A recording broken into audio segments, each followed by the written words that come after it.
हरे कृष्ण कृष्ण कृष्ण हरे हरे, हरे राम राम राम हरे हरे। श्रीमद् भागवत महापुराण 10वां सिकंद और आज उनका 10वें सिकंद का अंतिम अध्याय 90 अध्याय यानी 90वां अध्याय 90 अध्याय भगवान श्री कृष्ण की लीला विहार का वर्णन। श्री सुखदेव जी ने कहा, परीक्षित, द्वारका नगरी की शोभा निराली थी। उसके मार्ग मत वाले हाथियों, रथों, घोड़ों और सुसज्जित योद्धाओं से सदा भरे रहते थे। बीच बीच में सुंदर उपवन, सरोवर और भव्य प्रासाद स्वर्ण मंडित अट्टालिकाओं तथा रंग बिरंगे पताकाओं से शोभित होते रहते थे। सर्वत्र सुख समुद्र का राज्य था। वहां के स्त्री पुरुष सुंदर रेशमी वस्त्रों और बहुमूल्य आभूषणों से अपने शरीरों का विन्यास करते थे। भगवान श्री कृष्ण अपनी 8 पटरानियों और 16,000 रानियों के साथ इस नगरी में विराजमान थे। उनकी जितनी रानियां थी वे उतने ही रूपों में उनके साथ रहते थे। उन्हें तरह तरह के मधुर वचनों से प्रसन्न रखते थे और उनके साथ विहार करते थे। सुंदर सुंदर पक्षी उनके महलों में चहचहाते रहते थे। फूलों की सुगंध से मदमस्त होकर भौरे उन पर गुंजार करते रहते थे। यहाँ श्री कृष्ण भगवान का जीवन चरित्र दिखाया जा रहा है और ऐसे इंसान को जीना चाहिए, ये कह रहे हैं। गृहस्थ में कैसे रहना चाहिए। इतनी पत्नियां थी, सबके साथ समय दिया जाता था, सबको खुश रखा जाता था। अब आप कभी मजाक में बोल सकते हो, हमारे पास इतनी पत्नियां थोड़ी है, तो इतने सगे संबंधी तो है ना, हमारे परिवार तो है ना।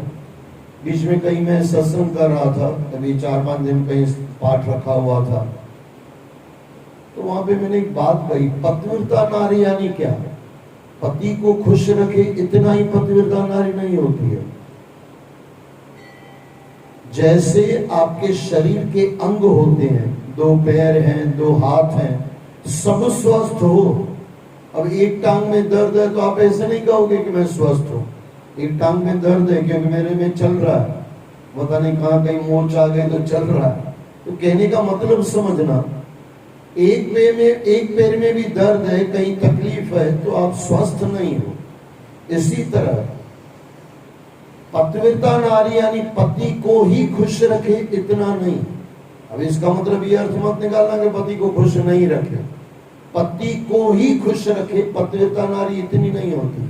अपने सास को, अपने ससुर को, अपने जेठ को, अपने देवर को, अपने बच्चों को, उसके परिवार में जितने भी सदस्य हैं, और ऐसी माताएं मैंने देखी है, उनके पति से माँ बाप नाराज हो सकते हैं। यानी सास ससुर अपने बेटे से नाराज है लेकिन बहू से नाराज नहीं है। ये है पतिव्रता नारी।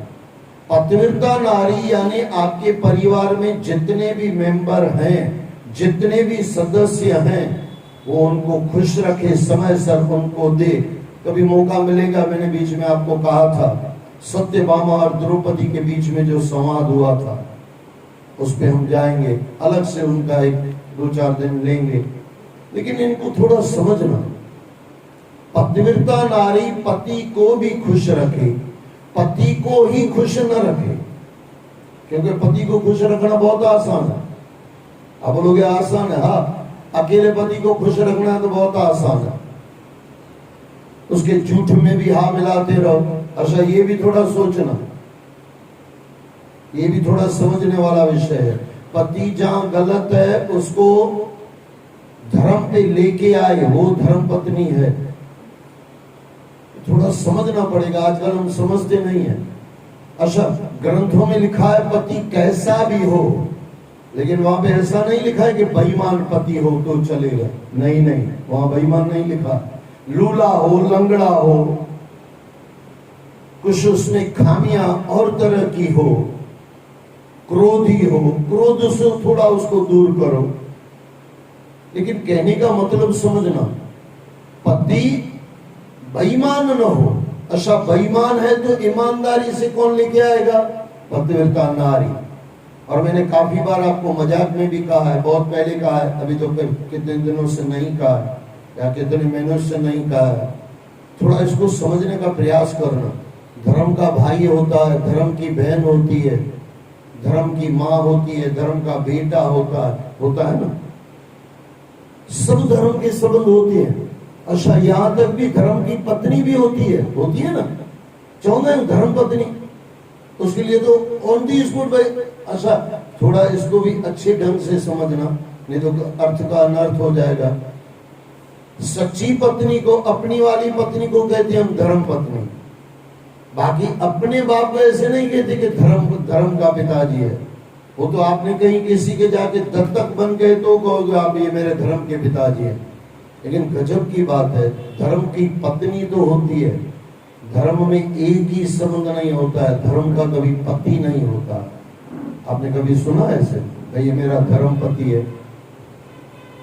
पत्नियां कहते, हम कहते हैं ना भाई ये मेरी धर्म पत्नी है। मैं तो नहीं कह सकता क्योंकि है ही नहीं, न धर्म से है न अधर्म से है। लेकिन थोड़ा समझना, पति कह दे कि ये मेरी धर्म पत्नी है, उसको भी जोश आ जाए तू भी मेरा धर्म पति, तो गलत हो जाएगा। बात बरोबर समझना। सब संबंध धर्म के हो सकते हैं, धर्म का पति नहीं हो सकता, क्योंकि पति को धर्म पत्नी में से लेना पड़ेगा। संसार में कैसे चलना है, थोड़ा फिर से सुन लो। संसार में कैसे चलना है ये पति से सीख लो, और धर्म में कैसे चलना है ये पत्नी से सीख लो। ये नियम है, पहले से नियम बनाए गए। क्योंकि पुरुष वर्ग जो सोचेगा वो दिमाग से सोचेगा, और माताएं जो सोचेगी ना वो दिल से सोचेगी। और दिल परमात्मा के बहुत करीब होता है। ऐसे सुना होगा, दिल में दिल भर रहता है, हकीकत है। तो इसलिए पतिव्रता नारी, और जब मैं फिर उसको विषय में लेंगे, ये अभी भी वैसे 11वां सेकंड होने की तैयारी है, चालू होगा थोड़े समय में, ये पूरा हो जाएगा। फिर कभी अगली बार जब, अभी तो पता नहीं कब, जब परमात्मा कहलाएंगे, परमात्मा की जब कृपा होगी तब सत्यभामा और द्रौपदी का विषय लेंगे। और उस समय वो आपको सोचना पड़ेगा कि पतिव्रता नारी कैसी होती है। पतिव्रता नारी अपने बच्चों को भी संस्कार दे, पति को समय सर चीजें दे, अच्छा सास ससुर को, अच्छा यहाँ तक पतिव्रता नारी से पड़ोसी भी नाराज न हो, ये भी पतिव्रता नारी है। पतिव्रता नारी की हमारी भाषा में कहो तो बहुत बड़ी तपस्या है। ऐसे कोई पतिव्रता नारी नहीं बन जाते। सपने में पर पुरुष ना आए ये तो बहुत छोटी बात है, ये तो नहीं आना चाहिए। लेकिन और जो जितने नियम बता गए हैं ना, कितने बढ़िया है। सास ससुर कभी नाराज न हो, जेठ कभी नाराज न हो। अच्छा, नाराज न हो उसका मतलब क्या होता है? उसकी इच्छा से चलना पड़ेगा तब वो नाराज नहीं होगा। यानी कितना खुद को ढालना पड़ेगा उनके साथ। ये अगर समझ में आ जाए ना, आज की नारी अगर पतिव्रता नारी बराबर बन जाए ना, ये जो आपके घर टूट रहे हैं ना, सब बंद हो जाए, पतिव्रता नारी बन जाए। हाँ, शुरुआत यहाँ से करनी है कि पति को राजी करना है। लेकिन ऐसा नहीं पति किसी का पैसा खा के आ जाए तो फिर आप उसको बोलो हाँ सही बराबर है, पति परमेश्वर आए। नहीं नहीं, वहां वैसी वाली बात नहीं है। आप उसको पत्नी, उसको बराबर समझा है। और ये अगर समझ में आ जाए तो पता नहीं कितने लोगों का उद्धार हो जाए। फूलों की सुगंध से मदमस्त होकर भौरे उन पर गुंजार करते रहते थे। जब कभी उनकी रानियां भगवान श्री कृष्ण के साथ जल विहार करती तो वे उन्हें अपनी बाहों में भर लेती और उनकी रानियां उनके शरीर पर केसर मिश्रित अंगराग मलने लगती। गंधर्व उनके यश का गान करते और सूत मागध तथा बंदीजन बड़े आनंद से ढोल नगाड़े मृदंग और वीणा के सुमधुर स्वर यानी मधुर स्वर छेड़ते। भगवान की रानियां उन्हें कभी रंग भरी पिचकारियों से भिगो देती, कभी अपने भीगे वस्त्रों को लज्जा से समेटती, तो कभी अपने जूड़ों में गुत्थे फूलों को गिराती। कभी भगवान उनसे पिचकारियां छीनने के बहाने उन्हें खींचकर अपनी बाहों में समेट लेते, तो वे किलकारियां भरकर अपने को छुड़ाने का अभिनय करती। कभी अपनी तिरछी भाव भंगिमा से उन्हें अपनी ओर आकर्षित करती। उनके स्पर्श मात्र से ही उनके अंग प्रत्यंग सिहर उठते और उनके हृदय में प्रेम भावों की अभिवृद्धि हो जाती। उनके हाव भावों को देखकर भगवान का मुख कमल खिल उठता। उनकी घुंघराली अलकें उनके चेहरे पर अठखेलियां करने लगती। आजकल तो क्या भाई, हम क्या बोले, किसी को बुरा लगे तो माफ करना। आज की माताएं ज्यादातर टीवी में एपिसोड सही चल रहा होगा ना तो माताएं खुश, अगर वहां पे कोई वो हीरो बीमार है तो माता बीमार हो जाती है। हाँ सही में मैंने देखा है भाई, हकीकत। मैंने शायद बीच में कहा था, एक जगह मैं कहीं गया तो बोले वो क्या उसका नाम था, नाम बाद में आएगा तो बोलूंगा, वो बीमार था, बोले पता ये पैरालिसिस हो गया है, अक्षरा और ऐसा कुछ था ना उसमें, वो सांस भी कभी बहुत थी तो नहीं, इस तरह का कोई नाटक था, बहुत बढ़िया था। लेकिन थोड़ा नाटक बढ़िया होता है, लेकिन आप उसमें अटक मत जाओ, इतना बीमार मत हो जाओ। ये तो जब चला था वो तुलसी का जो पति मर गया था, ये तो लोग ऐसा ही हिंदुस्तान से जो अनाथ थी हसद पर, अरे उन्होंने फोन ही करे वो जितेंद्र जी थी एकता कपूर चरियो करे छो उनके भाई, तो जो नालो अलाए मरियो अरे मरियो नाटक में मरियो, वो कमा के मौज से बैठा हुआ है और हिंदुस्तान में उसके पीछे रो रहा है। पागलों की जमात है भाई साहब। पिक्चर में कोई मर जाता तो कोई फर्क नहीं पड़ता, लेकिन उसमें कोई मर गया ऐसे लग रहा था जैसे हिंदुस्तान अनाथ हो गया। अरे हिंदुस्तान के माँ बाप साईं देवराम साईं बैठे हुए हैं, इतना क्या टेंशन लेना। लेकिन फिर उसको वापस जिंदा करना पड़ा। अब उसके साथ जो बहुल चाल थी, यानी जितने पैसे दिए गए थे उतना उसको पूरा हो गया, अब उसके साथ नहीं जम रहा होगा तो उनको निकाल दिया। फिर जबरदस्ती दूसरा पात्र लाना पड़ा उसी का नाटक करने के लिए। कहाँ इंसान फंस रहा है। इतना अगर गुरुओं में आ जाओ तो क्या हो जाएगा, लेकिन आज का इंसान इतना समझता नहीं। एक जगह में कहीं सत्संग करने बैठने वाला था, 7 दिन का कहीं था, गुरु ग्रंथ साहब का पाठ था, तो आपस में माताएं बात कर रही थी, बोले वो उसको पैरालिसिस हो गया है, भगवान जब उठाए।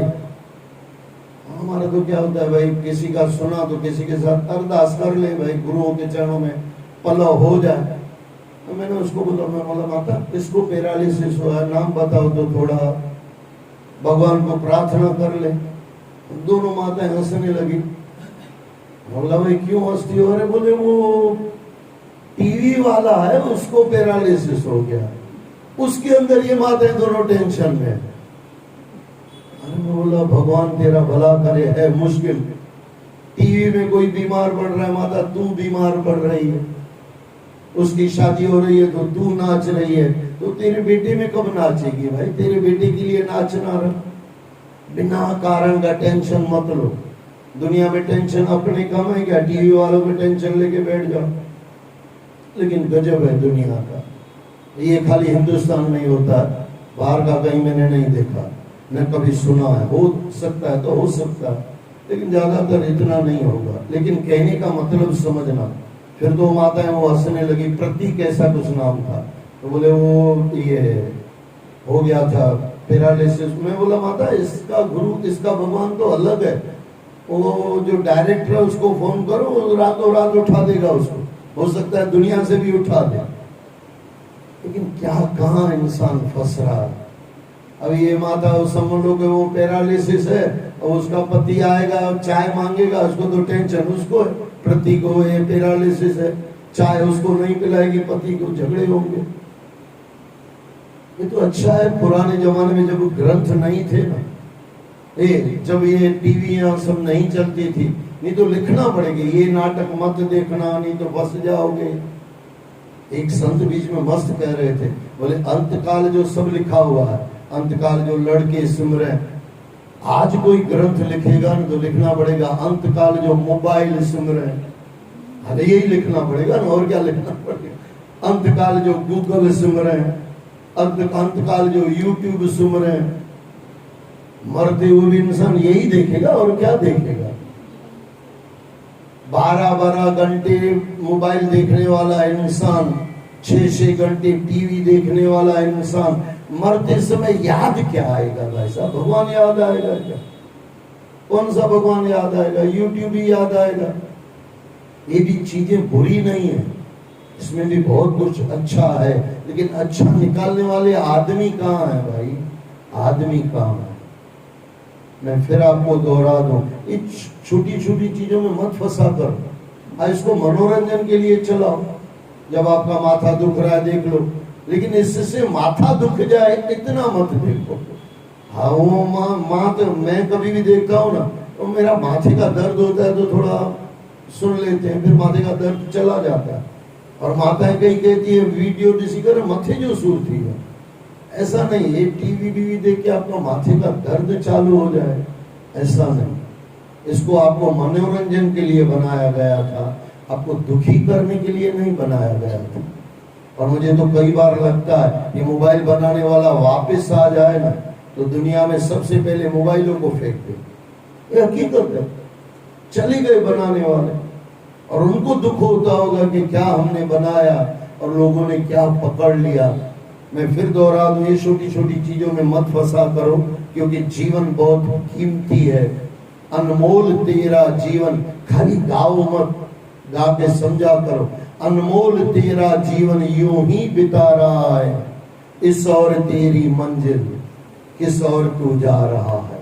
अगर ये समझ में आ जाए ना, आनंद आ जाए। भगवान उनके साथ इस प्रकार विहार करते मानो कोई गजराज हथनियों से गिरा जल क्रीड़ा कर रहा हो। इसी प्रकार उनकी रानियां हर पल हर घड़ी उनके साथ विहार करती और उनकी स्मृति में डूबी रहती। वे कमल नयन श्याम सुंदर के चिंतन में इतनी मग्न हो जाती कि उन्हें किसी दूसरे से बात करना तक अच्छा नहीं लगता। प्राय वे चुप रहती और उनके ध्यान में डूबी रहती। कभी कभी वे उनके विरह में डूबकर न जाने क्या क्या बड़बड़ाती रहती, वह मैं तुम्हें सुनाता हूँ। रानियां कहती, अरे टिटहरी, अब तो बड़ी रात हो गई, देव भगवान इस समय सो गए हैं, क्या तुझे नींद नहीं आती? जो रात रात भर जाकर तू विलाप करती रहती है, क्या तेरा हृदय भी हमारी तरह कमल नयन की बाकी चितवन से बिंद तो नहीं गया है? अरे चकवी, तूने रात के समय अपने नेत्र बंद क्यों कर लिए हैं? क्या हमारे प्रीतम की भांति तेरे चकवे ने भी परदेश की राह पकड़ ली है? अरे ओ समुद्र, तू निरंतर क्यों गरजता रहता है? तुझे नींद क्यों नहीं आती? क्या हमारी तरह प्रीतम की याद में जागते रहने का रोग तुझे भी लग गया है? हे चंद्रदेव, क्या हमारी तरह तुम्हें भी प्यारे श्याम सुंदर का विरह सता रहा है, जो तुम इतने क्षीण दिखाई दे रहे हो? क्या तुम्हें राजक्षमा का रोग सता रहा है? क्या तुम्हें राजक्षमा का रोग सता रहा है? हे मलयानिल, तू अपनी भीनी भीनी सुगंध से हमारी पीड़ा को क्यों बढ़ा रहा है? हमने तेरा क्या बिगाड़ा है जो तू हमें हमारे प्यारे कान्हा के तिरछी चितवन की स्मृति दिला रहा है? उनकी श्वासों की सुगंध भरी उष्णता के सामने तेरा भला क्या मोल है? हे मेघ, तुम्हारा रंग रूप तो हमारे प्राण प्यारे मोहन जैसा है। तुम अवश्य ही यदुवंश शिरोमणि भगवान के प्यारे सखा हो, तभी तो तुम हमारी ही भांति उनके प्रेम पाश में बनकर कसमसा रहे हो। हमारी पीड़ा और हमारी आंसुओं की स्मृति तुम गरज कर और वर्षा करके उन्हें याद दिलाने के निकल पड़े हो। अरे कोयल, तू कूकू कर अपनी मधुर बोली से हमें अपने प्रीतम श्याम की याद क्यों दिला रही है? वे भी तो ऐसे ही बोल बोल कर हमारे हृदय को अपनी ओर खींच लेते हैं। तेरी बोली तो विरह में दग्ध हम प्रेमिकाओं को जीवन देने वाली है। तू बता, हम तेरा क्या प्रिय करें? हे पर्वतों, तुम ऊपर से कठोर सही, पर भीतर से तो तुम्हारा हृदय बड़ा उदार और लचीला है। जैसे तुम चाहते हो कि भगवान श्याम सुंदर अपने चरणों को तुम्हारे ऊपर रखें, वैसे ही हम भी तो अपने प्यारे श्याम सुंदर के चरण कमलों को अपने स्तनों पर धारण करना चाहती हैं। हे नदियों, इस ग्रीष्म ऋतु में अपने प्रीतम मेघों का जल न पाकर जिस प्रकार तुम सूखी चली हो, वैसे ही हम भी अपने प्रीतम की रूप रस माधुरी को न पाकर सूख चली है। हमारी यह दीनहीन दशा क्या हमारे प्रीतम को दिखाई नहीं देती? अरे हंस, आओ आओ, बताओ हमारे प्रीतम का क्या संदेश लेकर तुम आए हो? क्या लक्ष्मी के अलावा उन्हें कभी याद नहीं आती? यदि लक्ष्मी को ही उन्हें अपने साथ रखना था तो फिर उन्होंने हमसे संबंध क्यों जोड़ा? क्यों हमारे हृदय में प्रेम की पीर जगाई? परीक्षित, श्री कृष्ण की पत्नियां योगेश्वर श्री कृष्ण में ऐसा ही अनन्य प्रेम भाव रखती थी, तभी उन्होंने परम पद प्राप्त किया था। भगवान की लीलाओं को मधुर गीतों के द्वारा इसी प्रकार गाया जाता रहा है। उन्हें सुनकर भक्तों का हृदय बरबस उनकी ओर खींच जाता है। और जो ब्रज की गोपियां और द्वारका की स्त्रियां उन्हें प्रत्यक्ष देखती थी, उनके बारे में तो कहना ही क्या है। वे तो प्रेम के सागर हैं, जिन्हें उनकी सेवा का अवसर मिला। उनके भाग्य की सराहना भला कैसे की जा सकती है? राजन, भगवान श्री कृष्ण तो सत्पुरुषों के एकमात्र आश्रय है। उन्होंने वेदोक्त धर्म का प्रचार करके ग्रस्त धर्म, श्रेष्ठ धर्म का आश्रय लेकर लोक व्यवहार निरूपण किया। भगवान तो सर्वशक्तिमान और सत्य संकल्प है। भगवान के पुत्र और पौत्रों के यश से सारा जगत उद्भासित है। सारे भक्त उनके पुत्र पौत्र ही तो हैं, जो निरंतर उनकी कीर्ति का बखान करते नहीं थकते। परीक्षित, यदुवंश में ऐसे ऐसे यशस्वी और पराक्रमी पुरुष हुए हैं जिनकी गिनती करना असंभव है। उनके बालकों को शिक्षा देने के लिए ही, ये सुनना परीक्षित, यदुवंश में ऐसे ऐसे यशस्वी और पराक्रमी पुरुष हुए हैं जिनकी गिनती करना असंभव है। उनके बालकों को शिक्षा देने के लिए ही 3,88,00,000 शिक्षक थे, इतने पढ़ाने वाले। अच्छा, मैंने बीच में आपको कहा था, आगे चल के आप सुनोगे, 56 करोड़ यादव एक समय साथ में लड़के मर गए भगवान कृष्ण के सामने, और सामने दाऊ दादा भी बैठे हुए। कभी कृष्ण का दुख भी देख लेना, लेकिन फिर भी भगवान कभी दुखी नहीं हुए, अपना कर्तव्य पूरा किया, ऐसे कहा जाता है। हाँ, कृष्ण लीला में रोए वो बात अलग है, बाकी दिल से कभी भगवान कृष्ण रोए हो नहीं सकता।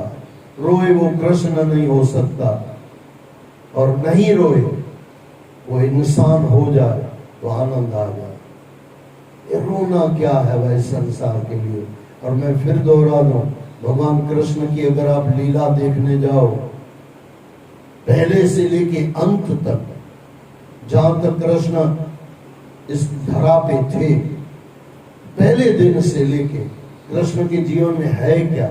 दुख दुख दुख दुख दुख।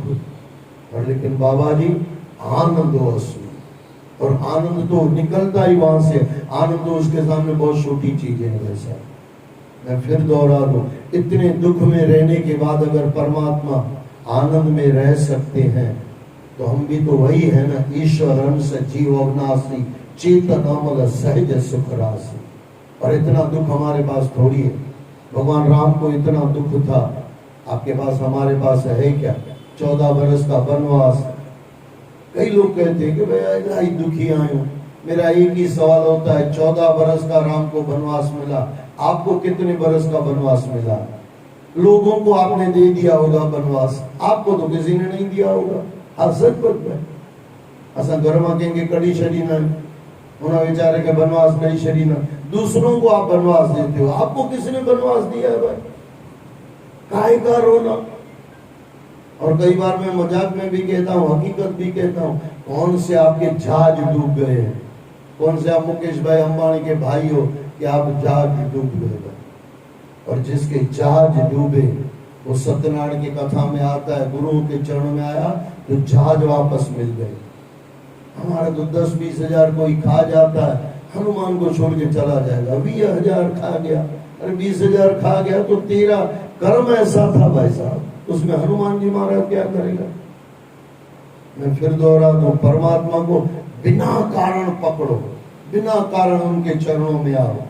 भगवान कृष्ण ने गीता में तो वैसे तो उनका विस्तार तो बहुत हो सकता है, जो कहा गया कि कोई भी कर्म फल के लिए मत करो, बिना फल के लिए करो। आपको अगर इतना नहीं समझ में आ रहा है ना, खाली इतना कर लो तो भी बहुत हो गया। परमात्मा तरफ का जो भी कार्य करो ना, उसमें फल मत मांगो। 10 रुपया दाम दे के ऐसा मत बोलो भगवान देगा, अरे दिया उसमें से तूने दिया। परमात्मा पहले देता है, फिर उसमें से आपको देना। कभी मत बोलो कि वो भगवान स्वर्ग देगा, अरे यहाँ स्वर्ग दिया हुआ उसको तो तुम स्वर्ग बना नहीं पा रहे हो, ऊपर कहां से स्वर्ग दे देगा? और हकीकत यही है। संत महात्मा को कहना समझना, संत महात्मा कहते हैं जहां आप रहो ना उसको स्वर्ग बना दो। आप नर्क भी ऊपर मिलेगा ना, उसको भी स्वर्ग बनाने की ताकत तो आपके पास होगी, क्योंकि आपको यहाँ रहना आ गया। जीवन में अगर यहाँ आपको नर्क है और आप उसको स्वर्ग बना लेते हो तो परमात्मा ऊपर स्वर्ग देगा या नर्क देगा कोई चिंता नहीं है, क्योंकि स्वर्ग तो हमको बनाना आता ही है ना। ये अगर गुरुओं से सीखना हो ना, और गुरुओं से सीखना क्या है, कैसी भी घटना घटे, कुछ भी हो जाए, राजी है उसमें जिसमें तेरी रजा है। और 4 शुक्राना मैंने आपको याद दिलाया था, फिर मैं वापस आज कह याद दिला दूं। और ये 4 शुक्राना सुबह उठ के रोज किया करो, और बीच में समय मिले तो वापस कर लो। बहुत बड़ी भक्ति आप करके देख लो। सबसे पहले जो परमात्मा ने दिया है उसका शुक्राना। इसको मैं ज्यादा खोल नहीं पाऊंगा, लेकिन पहले मैंने खोल दिया है काफी बार। सबसे पहले शुक्राना जो परमात्मा ने आपको दे दिया है, और दूसरा शुक्राना जो सुख परमात्मा ने नहीं दिया है, क्योंकि वो सुख के हम लायक भी नहीं है और हम उसको सहन भी नहीं कर पाएंगे। छोटी सी कहानी मैं कह दूं तो शायद आपको उसमें बराबर विश्वास हो जाए। ऐसे कहते हैं जूने जमाने में किसी का 5 लाख रुपया लॉटरी लगी। मैंने कही है ये कहानी, और आपने सुनी भी होगी। 5 लाख की लॉटरी लगी, जूना गरीबों का जमाना, और 5 लाख लॉटरी लगी। तो पहले के लोग थोड़े समझदार थे, आज ज्यादा समझदार हो गए हैं। किस अर्थ में कह रहा हूं आप समझ रहे हो? पहले वाले सही में समझदार थे, आज वाले डुप्लीकेट समझदार है, इतना समझ लो। तो समझदार थे, कंपनी को 5 लाख रुपया देना था, देखा भाई किसका लगा, गरीब आदमी बेचारा झोपड़ी में रह रहा है। देने वाले को लगा अगर इसको 5 लाख बताने जाएंगे ना, इतना सुबह सहन नहीं कर पाएगा, अटैक आ जाएगा। तो बोले एक काम करो, इसका देख लो, अगल बगल में कोई डॉक्टर होगा, कभी ना कभी ये दवा लेने जाता होगा गरीब। बोले ठीक है, देखा इधर उधर, पास में ही कोई था डॉक्टर। बोले ये आदमी आपके पास दवा लेने आता है? बोले हाँ। बोले भाई इसकी 5 लाख की लॉटरी लगी है, और इसको थोड़ा समझा दो, अपने हिसाब से कर दो, तो कुछ टेंशन हो जाए तो इंजेक्शन देके इसको खड़ा कर देना, कोई तकलीफ हो तो। बोले ठीक है। अब ये झोपड़पट्टी में गरीब के वहां और आके बैठ गया है डॉक्टर साहब। अरे तो खुश हो गया, बोले डॉक्टर साहब हम आपके पास आते हैं, आज आप हमारे पास आए। और बोले यार ऐसे ही तेरे से दोस्ती की बातें करनी है। बोले बताओ डॉक्टर साहब। बोले भाई तेरी लॉटरी लेता रहता है? तो बोले हाँ बाबा लॉटरी तो लेते हैं, लेकिन कभी 1 रुपया लगा नहीं है। बोले मान ले कि तेरा 10,000 ये 50,000 निकल जाए तो? बोले बाबा इतनी क्या मजाक करते हो, 10,000 आपका 50,000 मिले तो? बोले 10,000 मेरा, बोले हाँ पक्का 10,000 तेरा। बोले चलो 1 लाख रुपया लग जाए तो, 1 लाख लग जाए तो चलो 25,000 आपका, और ये बढ़ा रहा है तो ये भी बढ़ा रहा है, बोले 25,000 आपका। बोले ठीक है 2 लाख लग जाए तो, क्योंकि इसको तो 5 पर पहुंचना है, क्योंकि 5 की लॉटरी लगी है। मैं कह रहा हूं आपको सुख भी हमसे ज्यादा नहीं सहन होता, और नहीं सहन होता है, सही में नहीं होता, ऐसी थोड़ी कहानियां बनी है। उसने कहा चलो 2 लाख लग जाए तो, बोलो भाई इतना क्या बोलता है यार, ठीक है 40,000 तेरा, ये है समझो 80,000 तेरा। उसको लगा भाई 2 लाख तो ये बचा गया। उसने बोला 3 लाख लगे तो, अब यार तेरे से क्या भाई, सीधा 2 लाख तेरा, टेंशन मत ले। अच्छा अब इसको लगा ये सब पूरा हो रहा है, वो खाली सीधा झटका 5 पे लाना। बोले तेरा 5 लाख लग जाए तो, इसने मस्त कहा, बोले एक बात सुनो भाई साहब, 3 लाख तेरे 2 लाख मेरे। अच्छा ये गरीब को तो मालूम ही नहीं है ना लॉटरी लगी है, डॉक्टर को तो मालूम है लगी है, इसको तो ऐसे ही लग रहा है कि देना है कहां से है, यही नहीं देगा कहां से। लेकिन डॉक्टरों को मालूम है कि 5 लाख में से 3 लाख मुझे मिलेंगे, और इतिहास कहता है डॉक्टर वहां पे मर गया, जो बचाने गया था वो मर गया। हमारी हैसियत से ज्यादा अगर सुख होगा ना तो अभिमान में आ जाओगे, मर जाओगे उसके अंदर, ये हकीकत है। और फिर वो तो जो हुआ होगा उस समय उसका हुआ होगा। लेकिन कहने का मतलब शुक्राना, जो परमात्मा ने आपको दिया है सुख, उसका शुक्राना। और जो सुख नहीं दिया है, क्योंकि हम भी डॉक्टर के जैसे मर सकते थे। अच्छा तो ये तो 2.5-3 लाख में मर गया ना, और उसको 5 लाख उसको बताया होता तो अगले जन्म का भी अभी मर जाता, शायद ऐसा होता, ऐसा ही होता, और तो क्या होता।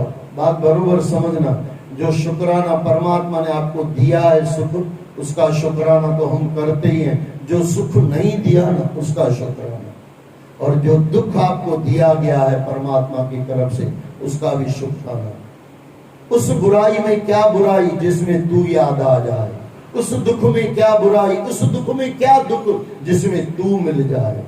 और जिनको भी मिला है ना, दुखों से जल्दी मिला है। ध्रुव जैसा परमात्मा का प्यारा, अगर मां ने लात नहीं मारी होती ना तो शायद ध्रुव परमात्मा थोड़ी मिला होता। बहुत कम प्रहलाद जैसे ऐसे हैं जो बिना कारण परमात्मा तरफ चल पड़े, बाकी ध्रुव जैसा भगत भी संसार की लात की वजह से गया था। अभी ये ध्रुव बैठ के रोए, मेरी माँ ने लात मारी, लेकिन शुक्राना किया। अच्छा तुलसीदास बाबा क्या कहें उनके बारे में, का हमारी औकात नहीं है ऐसे संतों के बारे में कहें, लेकिन इतिहास गवाह है, आपने पढ़ा होगा, बीवी ने लात मारी, रत्ना शायद उसकी नाम था, तुलसीदास की बीवी का, लात मारी, रत्ना बराबर, हाँ विभीषण भी, कितने इतिहास भरे हो गए। रावण ने अगर लात मारी नहीं होती विभीषण को, तो विभीषण अजर अमर भी नहीं होता और उसको अयोध्या भी नहीं मिली होती। एक लात लगी, कहाँ विभीषण पहुंच गया, हाँ लंका। वो आप समझ रहे हो, अच्छी बात है, लेकिन थोड़ा अच्छा है, गलती सुधारा करो, नहीं तो गड़बड़ वहां पे फिर कौन सुधारेगा, यूट्यूब पे भी जाता रहता है। लेकिन मैं फिर दोहरा दूं, जो परमात्मा ने दिया है उसका शुक्राना, जो नहीं दिया है उसका शुक्राना। और ध्रुव की मैं बात कह रहा था, माँ ने अगर लात न मारी होती तो परम तत्व नहीं मिलता, भगवान का दर्शन नहीं होता। और तुलसीदास महाराज की रत्ना ने उसको लात नहीं मारी होती, और बरसों बाद रत्ना मिलने गई है बाबा के पास, और तुलसीदास ने पैर छूने नहीं दिए। बोले माँ अब तो मैं तेरे पैर छूंगा, क्योंकि तू मेरी गुरु है, तू शायद लात नहीं मारती और मुझे टकोर नहीं करती तो मुझे राम थोड़ी मिलती। कहने का मतलब है जो दुख दिया गया है ना, वो परमात्मा तरफ आने के लिए दिया गया है। उस दुख को स्वीकार कर लो, परमात्मा मिल जाएगा, और उस दुख में परमात्मा का रास्ता बना लो। दुख में से जो रास्ता परमात्मा का बना लेता है वो जल्दी परमात्मा तक पहुंच जाता है। दुख परमात्मा के करीब लाता है, और सुख, किसी संत ने कहा है, सुख इंसान को हैवान बनाता है, दुख इंसान को परमात्मा जैसा बना देता है।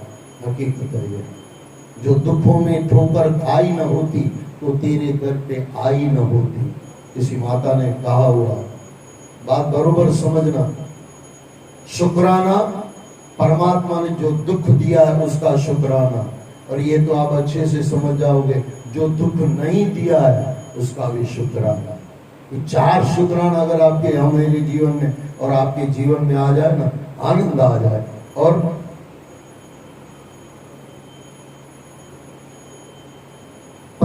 परीक्षित यदुवंश में ऐसे ऐसे यशस्वी और पराक्रमी पुरुष हुए जिनकी गिनती करना असंभव है।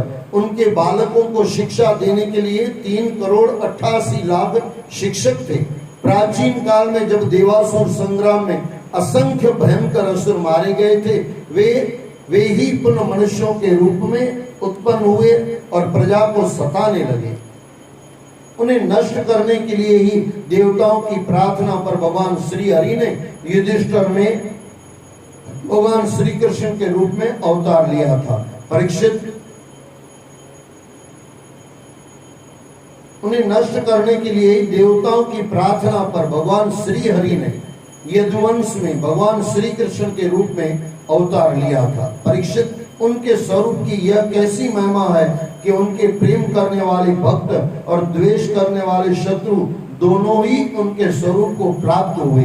जिस लक्ष्मी की पूजा को प्राप्त करने के लिए बड़े बड़े देवता तक यत्न करते रहे हैं, वे भगवान की सेवा में नित्य और निरंतर लगी रहती हैं। भगवान नारायण का नाम एक बार लेने मात्र से ही सारे अमंगल नष्ट हो जाते हैं।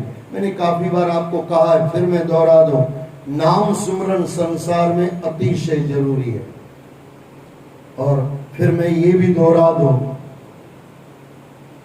नाम लिख कर करोगे ना, उसमें आप कभी करके देखना, मैंने 2-4 बार किया है। जब आप लिख रहे हो ना, आपका मन ज्यादातर भटकेगा नहीं, क्योंकि राम लिखने में आपका ध्यान है, मन उसमें लग गया। अच्छा, कर्म भी सही कर रहे हो क्योंकि लिखने का काम कर रहे हो। आंखें क्या कर रही है? राम के नाम का दर्शन कर रही है। संसार में ध्यान है नहीं, नाम लिखने में ध्यान है। आंखें राम के नाम का, आज राम के नाम का दर्शन कर लो, कभी ना कभी राम का भी दर्शन हो जाएगा। और मन उसमें लगा हुआ है लिखने वाला। और ये भी याद रख लेना, जो लिखा जाता है, जैसे किसी संत ने कहा है, आप कॉपी पे लिख रहे हो ना, ये आपके हृदय में भी राम राम लिखा जा रहा है, आप उसको भूल नहीं पाओगे। और भगवान न करे कभी ऐसी पोजीशन हो, डर मत जाना, लेकिन थोड़ा सोचना, संसार में इतने दुख हैं, भगवान न करे कभी हम कोमा में आ जाए, तो जो राम नाम लिखा होगा ना, बस वो राम राम चलता रहेगा। और ये मेरी माँ को मैंने देखा, मेरी माँ तो उठते बैठते जय श्री कृष्ण, कृष्ण भगवान की पुजारी थी। और ये मुझे भागवत जो मिला ना, वो मेरी माँ के चरणों में से मिला, बैठ के उन्होंने सब मुझे दिया था, गुरुओं की कृपा है। तो माता जो थी ना, वो मेरी माँ, वो डॉक्टर के पास थी, लास्ट 27-28 दिन हॉस्पिटल में रही। लेकिन वो डॉक्टर उसको पूछने आते, माता कोई तकलीफ है, जवाब नहीं देते। फिर डॉक्टर ने मुझे बोला, बोले भाई साहब आपकी माँ कुछ बातचीत करती नहीं है। मैंने बोला माता, मम्मी कुछ चाहे से लगे, जब बैठो बाहर करिए तो कहाँ सवाल आपसे पूछ रहा है और आप उसको जवाब नहीं दे रहे हो। मम्मी को मैंने बोला, बोले इस पागल को बोलो जब भी आए मेरे पास में आए तो जय श्री कृष्ण बोले, फिर मैं कुछ उसको बताऊंगी, बिना कृष्ण के इसको मैं क्यों जानू। अब ये माता सोई हुई है हॉस्पिटल में, उसको मेरी याद नहीं है, बहुत बढ़िया, आनंद क्यों न गालो, याद कौन है? कृष्ण याद है। और वो क्या कह रही है, इस डॉक्टर को बोल दे अभी भी आप। अच्छा, बोले मैं तुझे कैसे, और मेरी आदत थी, माँ ने मेरी आदत बनवाई थी, जब भी मैं माँ को पैर छूता तो बोलता जय श्री कृष्ण। और हॉस्पिटल में भी मिलने जाते, उसको पैर छूते और बोलना पड़ता जय श्री कृष्ण, बोलना भी पड़ेगा और बोलते भी थे हम, आनंद आता था। माँ के चरणों में पैर छुए, जय श्री कृष्ण। फिर मैंने पूछा कहीं दर्द है? बोले कहीं दर्द नहीं है। अच्छा, बोले ये डॉक्टर को बोल दे बार बार मुझे इस तरह दर्द है नहीं, ये पूछ पूछ के मुझे दर्द याद दिला रहा है, मैं कृष्ण के साथ बैठी हूँ, ये मेरा माथा खाने बैठा हुआ। ये है भक्ति भाई साहब, जो जीवन का किया हुआ था ना, वो मैंने वहां पे हॉस्पिटल में देखा। क्या मम्मी मजे से बैठी हुई थी मेरी माता, ऐसे लग रहा था जैसे मीरा कृष्ण की राह देख रही हो, बस आएगा और जाना है उसके साथ। ये है वैसा। ये कब होगा पता है? जब आपने अच्छी सी जिंदगी है ना, उसके अंदर बराबर राम नाम लिया होगा। राम कृष्ण सब एक ही है, एक ओंकार सतनाम, सतनाम साक्षी सब वही है, कुछ अलग नहीं है। लेकिन वो जब अपने चेतनता में किया होगा, अपनी सावचेती में, अपनी समझदारी में जब किया होगा ना, कोमा में भगवान तब याद आएगा जब आपने सहज में किया होगा। तो कोमा में ऐसे नहीं आता है, कोमा में तो फिर दूसरा कुछ आता है। जो जीवन भर हमने किया है वही कोमा में आता है, वही दूसरी चीजों में आता है। और आज का दिन तो अक्षय तृतीया है, और आज जो भी आप सुन रहे हो ये अक्षय हो जाएगा, इसका फल भी अक्षय होता है। तो आइए इसको हम पूरा करने के आगे बढ़े। भगवान नारायण का नाम एक बार लेने मात्र से ही सारे अमंगल नष्ट हो जाते हैं। लेकिन ये भगवान का नाम है ना, दिल से निकले, यहाँ से दिल के दरवाजे से निकले, दिल तक पहुंच जाए तो दिल जो दिल में बैठा हुआ है ना, दिल भर बाहर निकल के आ जाएगा। अब आप सोचो, मैं बैठा हूँ रामनगर में, आप यहाँ पे मुझे बुलाया करो तो मैं आऊंगा क्या? राम तो फिर भी आ सकते हैं, भगवान कृष्ण तो फिर भी आ सकते हैं, लेकिन वो सोचते हैं बेटे मेरे दरवाजे पे आके बुला। और दरवाजा क्या है? दिल का। दिल के दरवाजे से परमात्मा को याद कर लो। और ऐसे कहते हैं, उनको याद करते करते अगर आंख से आंसू आ जाए ना, ये परमात्मा की चिट्ठी है, बेटे मैं आ रहा हूँ, मेरी राह देखना, मैं आ रहा हूँ। और जितने भी संतों को मैंने देखा है, मैंने मेरी माँ को देखा, मेरे पिताजी को मैंने देखा, रोते रहते परमात्मा के चरणों में। बाकी संसार में कभी रोते मेरे पिताजी को मैंने नहीं देखा। बाकी परमात्मा के गुरु नानक के चरणों में बैठेंगे ना, आंख में आंसू आएंगे। ये जब भक्ति आ जाए ना, और भक्ति क्या है? परमात्मा के चरणों में रोना सबसे बड़ी भक्ति है। अच्छा ये नहीं है, वो नहीं है, कंप्लेन वाला नहीं रोना। मैं आगे कह के आया आपको, 4 शुक्राना करके फिर परमात्मा के चरणों में रो लो, आनंद आ जाएगा।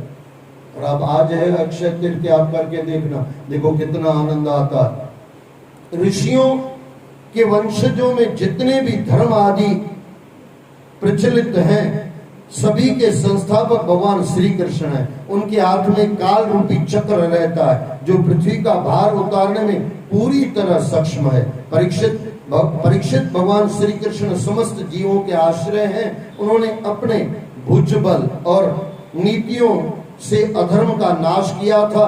उन्होंने सदैव चराचर जगत का दुख हरण किया। मैंने पहले आपको कह के आया, भगवान का पूरा जीवन देखो, दुख ही दुख, दुख ही दुख, लेकिन बाबा जी आनंद में। और अपना और मेरा जीवन देखो, सुख ही सुख, सुख ही सुख, लेकिन पता नहीं बिना कारण का दुखी। इतने सुख होते हुए भी हम दुखी हैं। और भगवान और परमात्मा गुरु इतने दुख होते भी सुखी थे, आनंद में थे। ये उनकी कला हमारे जीवन में आ जाए, आनंद आ जाए। उन्होंने सदैव चराचर जगत का दुख हरण किया है। वे सभी के हृदय में अपनी मंद मंद मुस्कान से स्थान बनाने में सफल रहे हैं। ये थोड़ा यहाँ पे भी मैंने बीच में थोड़ा कह दूं, भगवान कृष्ण से और कुछ सीखना हो, उनकी मुस्कुराहट। मैंने कभी ऐसे नहीं देखा कि भाई भगवान जहां भी बोलते हैं ना, प्रभु बोले मुस्काए। कि भगवान राम को भी मैंने जब अध्ययन किया रामायण में, प्रभु बोले मुस्काए। जब भी बोले परमात्मा मुस्कुरा करके बोलते हैं। आज का इंसान पता नहीं अल्लाह इच्छा डूबी हो तो रोइंदो ही रहो। तो एक गाना है ना, मैं जिंदगी में हरदम रोता ही रहूं। मैं नहीं भाई, आप भी नहीं, वो तो गाने वाला। लेकिन बिना कारण मत रो वैसा। थोड़ा कम कमा लिया तो कम छोड़ के जाएंगे, और क्या है। थोड़ा ज्यादा कमा लिया तो ज्यादा छोड़ के जाएंगे, और कुछ दे के जाएंगे, कुछ लेके जाएंगे। लेकिन ले कुछ नेकी जाना, और बदी बदी कुछ छोड़ के मत जाना, पैसा छोड़ के जाना और कुछ मत छोड़ना। और इसके लिए यहाँ पे नेकी और बदी तेरे साथ जाएगी। वे सभी के हृदय में अपनी मंद मंद मुस्कान के मुस्कान से स्थान बनाने में सफल रहे हैं, उनकी एक एक लीला कर्म बंधनों को काटने वाली है। भगवान श्री कृष्ण की सेवा का अधिकार वही प्राप्त कर सकता है जो निरंतर उनके चरण कमलों का ध्यान करता है। उसे सदैव उनकी लीलाओं का श्रवण कीर्तन करते रहना चाहिए। उसकी यही भक्ति उसे भगवान के परम धाम में ले जाती है। भगवान के परम धाम में काल की गति का दखल नहीं है। उस परम धाम में पहुंचकर फिर किसी धाम में पहुंचने की इच्छा समाप्त हो जाती है। 10वां सेकंड पूरा हुआ। 90 अध्याय पूरे हुए और 10वां सेकंड पूरा हुआ और आगे कल से 11वें अध्याय में हम प्रवेश करेंगे। जय जय श्री राधे, जय जय श्री राधे, जय जय श्री राधे।